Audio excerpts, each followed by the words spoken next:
Danas ću vam povedet kako me i moja nona navadila dela tajer konjak, ali kako bi se to danas reklo, liker od jaji. Valonac od 1,5 litre stresite cukar. Njemu dodajte samo žutnjaki od jaja, a beljnjak ispravite za čaj drugom, za kakove puslice. Pravilo je da na jedan žutnjak gre 10 deki cukara, dec mleka, pol deca rakije i pol vanilji cukara. Ja ću ovaj put storit liker od 3 jaji.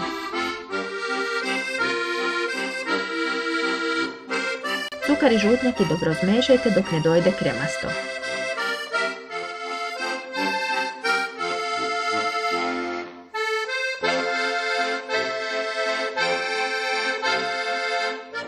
Zmešajte i vaniljcu u krvatu.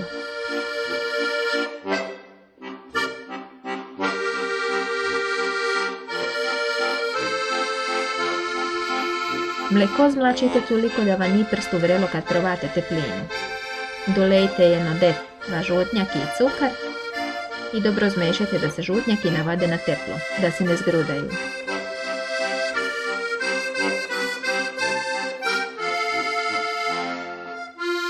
Potlo mešajte pomanje i malo po malo dolejte s omletom.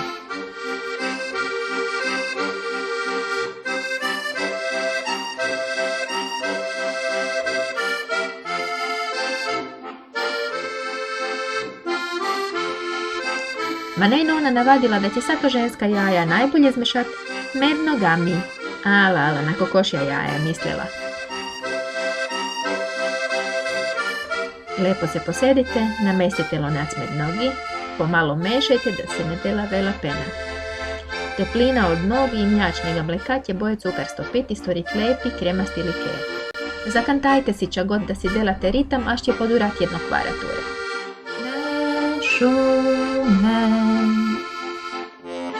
Med grmovjem srnico sledi, že pokryte so snegom, schojene vse poti.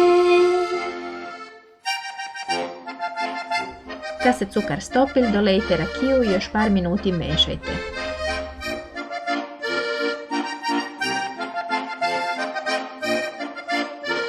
Ne pozabite pokusiti ako je dobro.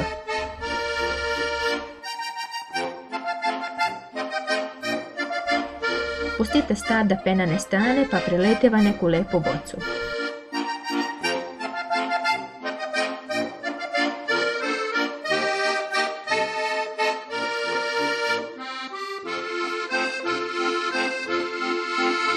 Dobro začepite, 2-3 puta obrnite i spravite svoj jajer konjak u frižider.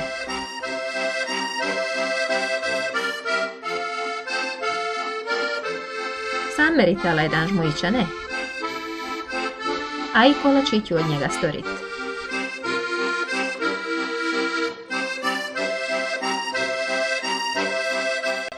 A sad moram i zakantati jednu.